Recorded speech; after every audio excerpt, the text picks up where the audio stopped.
Right. Hello, everyone. Today is going to be a bit of an odd video, really. And if you're watching this, chances are you are probably quite close to the exams. I would imagine your final year exams. What I want to do today is go through what I call curveball questions. So they are questions that AQA have never asked before, either kind of the literal, they've never asked that question, or they've never asked that type of question before.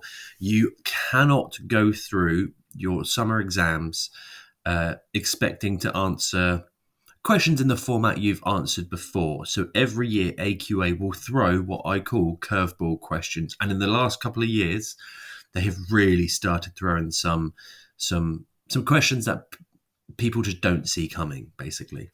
What I've done is I've picked up a few types of curveball questions that I can think of, but in reality, even watching this video is not going to fully prepare you for curveball questions. I just want to start throwing some things your way. So let me give you some examples in the last couple of years. Now, for years, I was saying that they were going to do an 8 and a 16 marker section. For years, and then eventually, I think it was 2021 or 2020, they did. This is a relationship section just here. There's a gender one for those of you who do gender, but I would expect one of these. Probably paper 3, although could be anywhere. I think they've only typically come up in paper 3 before, though there are other sections like approaches that you would expect them to come up. But I don't like these. 10 minutes for the first one, 20 minutes for the second question, unless you have extra time. I think these are very easy to miss time, incredibly easy to miss time. So that is something that you want to be prepared for. Now, what would be one way in which at the time of filming this, they've never asked? I think an 888. I'm kind of waiting for them to do a section where it's 888, and that could possibly happen. That would be a great curveball question. They'll really throw the cat amongst the pigeons. They're not going to go above 16 markers, or they've kind of said they're not going to go above 16 markers, which means anything really.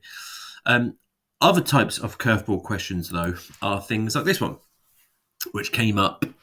This might be 2021, actually. Compare the humanistic, obviously it's approaches, compare the humanistic approach with the psychodynamic approach. Now, why is this a curveball question?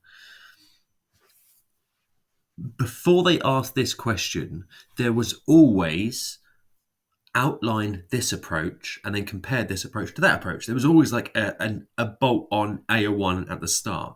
This is the first question where you just compare.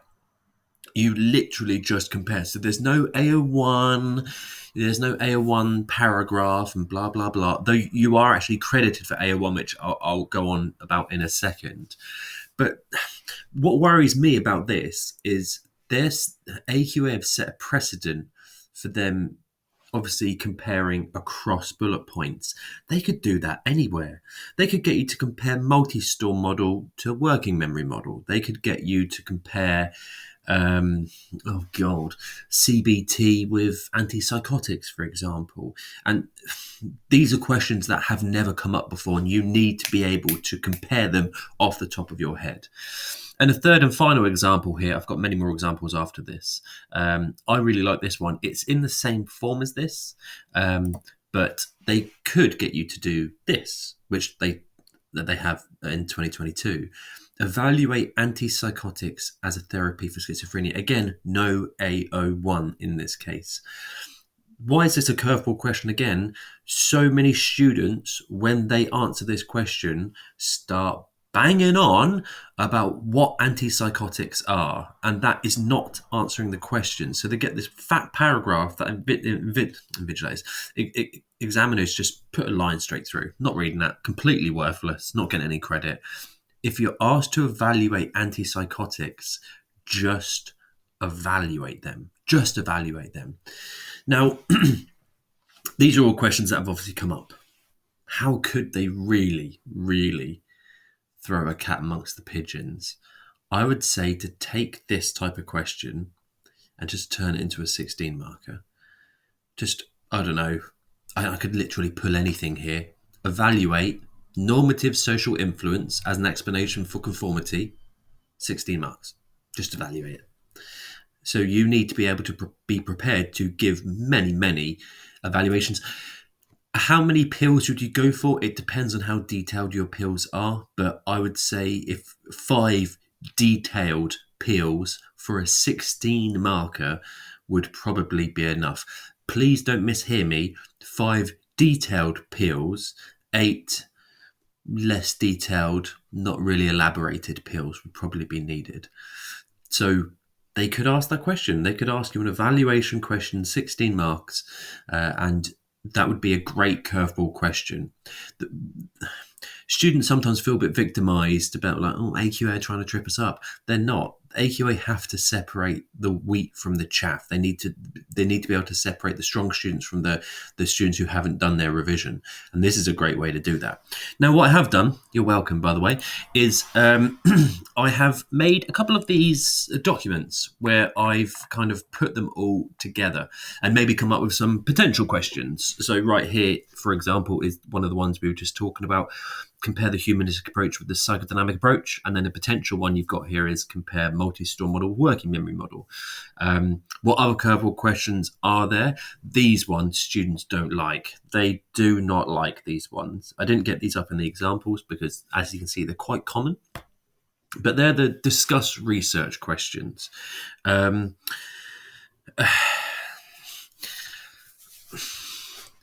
Students don't like these because they don't really get the research element. I'm not going to go into these in too much detail because I do have a model answer in the next on the next document.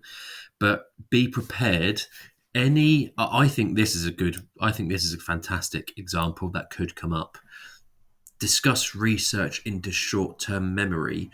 In your A1, you'd have to talk about, Peterson and Peterson, maybe Miller potentially, but then mixing it in with the theory, so the whole 18 to 30 seconds, the whole 7 plus or minus 2, and give findings and statistics. And then when it comes to evaluate, you're evaluating research into short-term memory. You're not evaluating Peterson and Peterson. You're not evaluating Miller, for example. You're not evaluating these specific pieces of research. So I'm going to go through those in a second in a bit more detail. You've also got these, and again, like I say, these evaluation essays, they could be about anything. Evaluate neural explanations of OCD. Just evaluate. No AO1 at all. And I know what you're thinking. Hold on a sec here, and it says AO1 there. It says evaluate antipsychotics as a therapy, but then in the mark scheme, and it does say this, AO1 is 3. You get your AO1 from your evidence you put into your appeals. That's where your AO1 comes from. And then I've got a couple of others. These ones are not, I haven't actually come up with an example for these, but these discuss why questions or discuss how. Students don't like these at all. Describe, so AO1, describe how situational variables have been found to affect obedience. How they have been found to affect obedience. So you want to be talking about research there. And then discuss what these variables tell us about why we obey. You're basically evaluating the explanations. References questions. So the 2 marker that came up in 2017 asking you to evaluate duck in relationships. There are a couple of others, but that's the only one that's come up so far. You've got code of ethics questions as well that are a bit of a worry. And now, at the moment, that's all the curveball questions I can think of off the top of my head. There are many more. In however many days you've got until your exam, AQA are going to ask you a ton of curveball questions, and you need to be ready for them, basically. And your teachers are not going to be able to prepare you for all of them. Now, I think this is quite important. I've done some model answers. They're not massive. In fact, none of them are the whole of the model answer. They're just model kind of peels and things like that. But I just want to show you what kind of thing you're after. I will put links to both of these documents in the description below the video. So if you do want to have a look at these, then feel free to have a look at them. But let's start with the compare questions. These comparison questions, I think, are going to get a lot more common, and not just in approaches. I think you could be asked to compare across the whole spec. If I think of another example, I mean, this would be, it's quite an easy one, this one actually, but just 8 or 16 marks, just compare social exchange theory of relationships to equity theory. Compare Prochaska's model of behavioral change in addiction to the theory of planned behavior. Just compare them. I mean, there are others, but they're a bit far-fetched at the moment. But anyway, so this question just here. Compare the humanistic approach with the psychodynamic approach. I would say you're looking at 3 to 5 comparisons, depending on how detailed you write your appeals. Now, do not be fooled into giving an A01 paragraph, because the question does not ask for an A01 paragraph. The question just asks you to compare. So you need to be careful here. Any A01 you give, like in a separate paragraph, would realistically not be credited, because you're not answering the question. You're not comparing in that case, you're just outlining. This here is a model comparison. The red is where you get marks for your A01. Now, I'm not going to read it out. Because that's just a waste of your and my time. You can pause the video and do it. But just on the side, what I've said here, if you can write to this level of detail and evidence, you would probably only need 3 peels. So it's this level of detail that examiners are after. If you have a look, this just here is just talking about one approach. Do not get lazy in your evidence or your elaboration or your comparisons. Basically, you want to be able to expand in a bit of detail. So read that point. You'd be looking for 3 of these for an 8 marker, and I would say 5 or 6 of this detail if this were turned into a 16 marker. Now, moving on. That's comparison questions. The next one I wanted to talk about here was the discuss research questions. Now, I've done a model A01 and one model A03 here. I've gone for this question just here.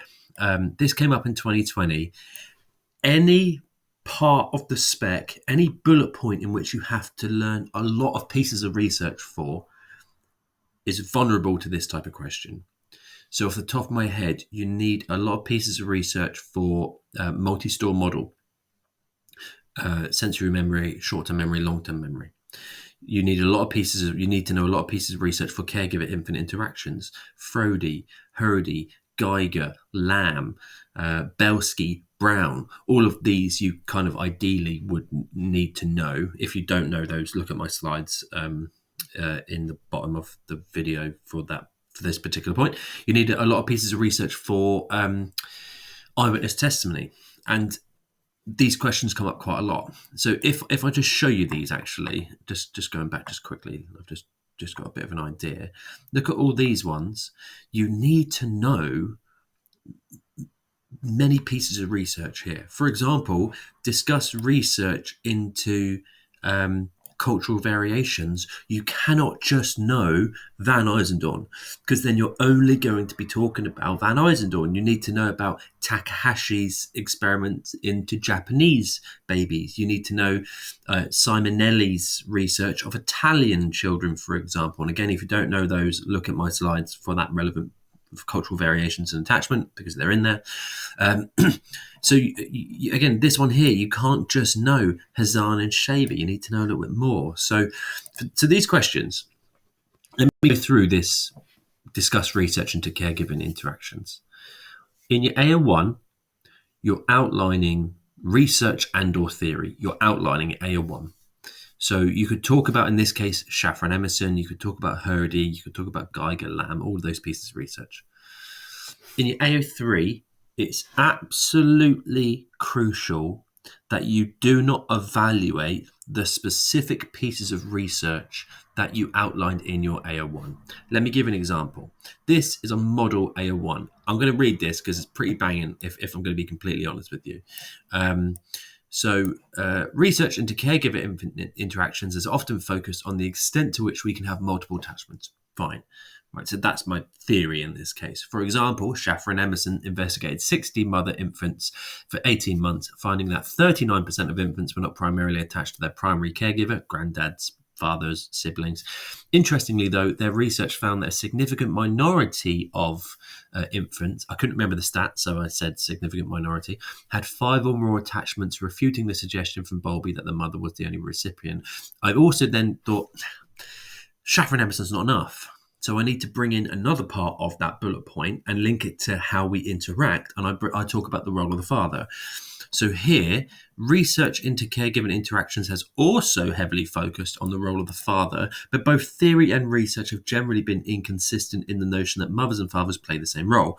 For example, Frody found no physiological differences in fathers and mothers' reactions to their own child crying, which suggests that mums and dads have an equal innate ability to look after the kid. But on the other hand, Frody found that fathers were less able to detect lower levels of emotional distress than mothers, suggesting that they would find the primary caregiver role more difficult. Now, look at what I've done here. Discuss research.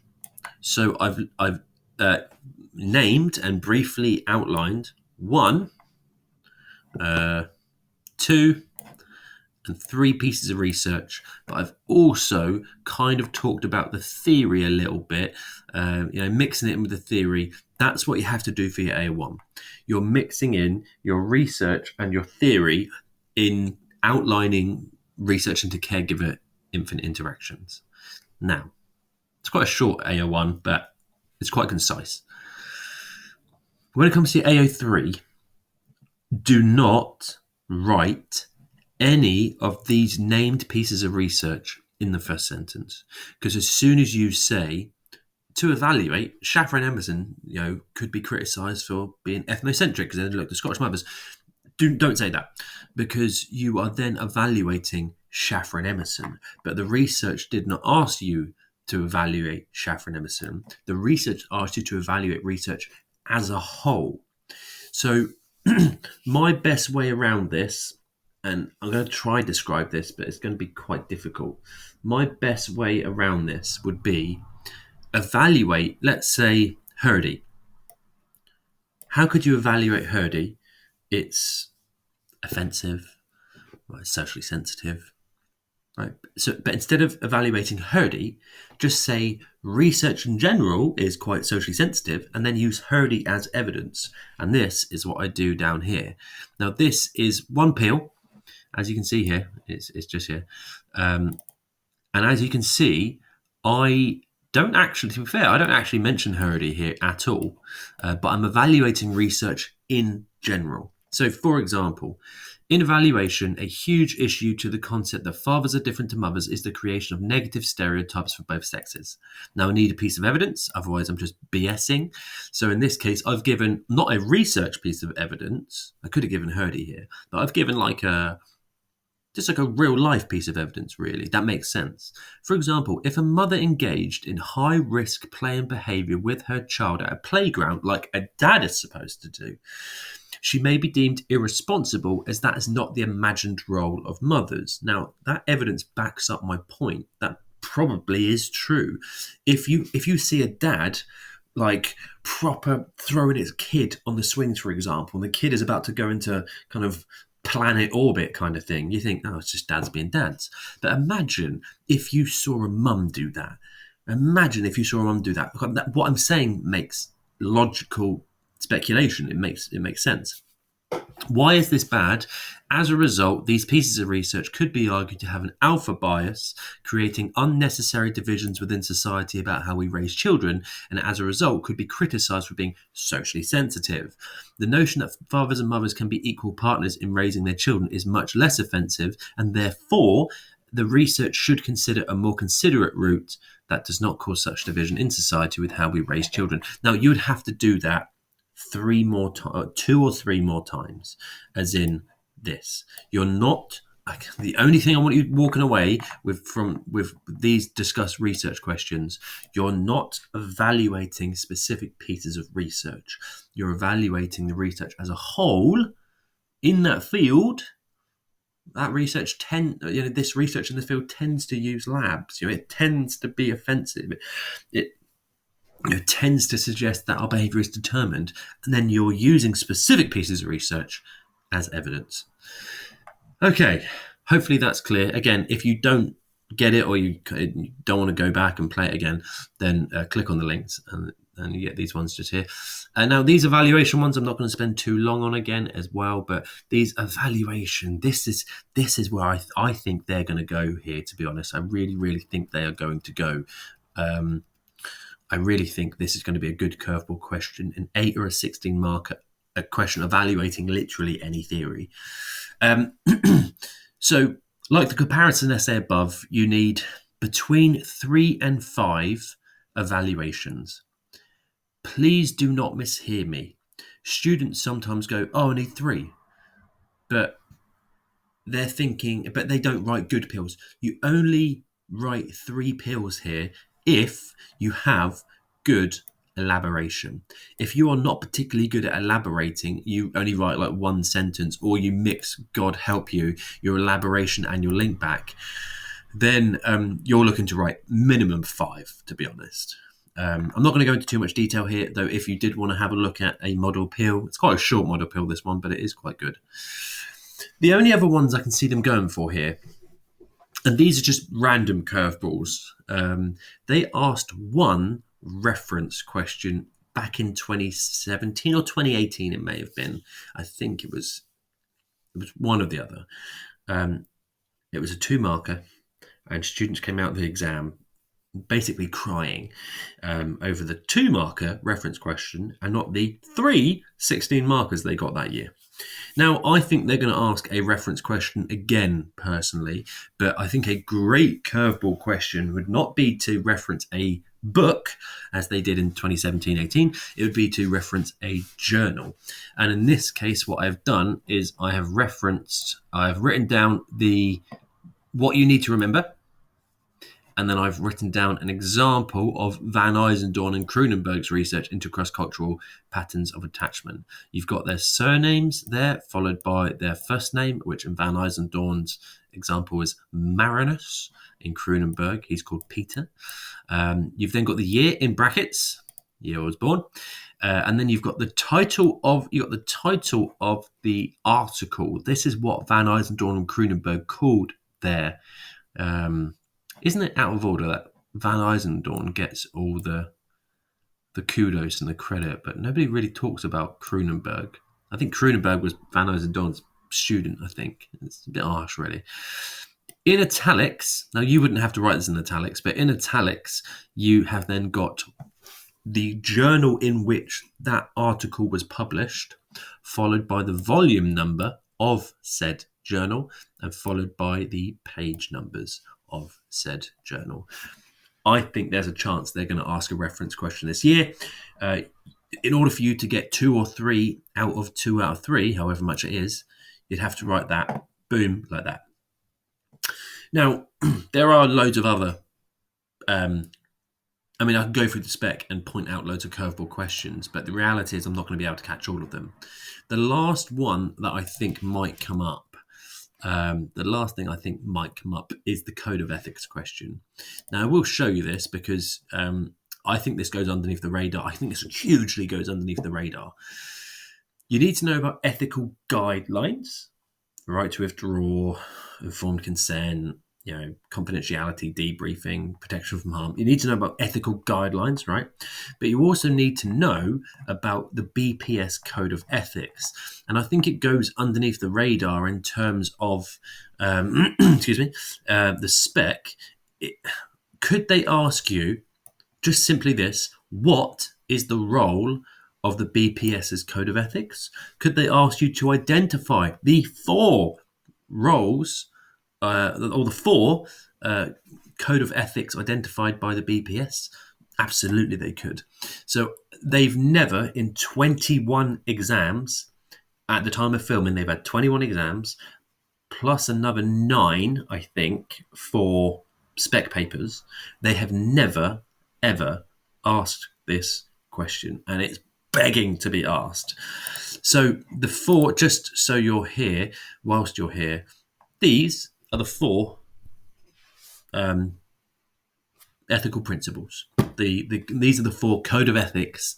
You've got ethical guidelines, how you do pieces of research, but these are the 4 ethical principles that you must adhere to as a psychologist. For example, as a psychologist, you need to make sure you are competent, you're reading new pieces of research, you're keeping up to date with practices, you're doing training and things like that.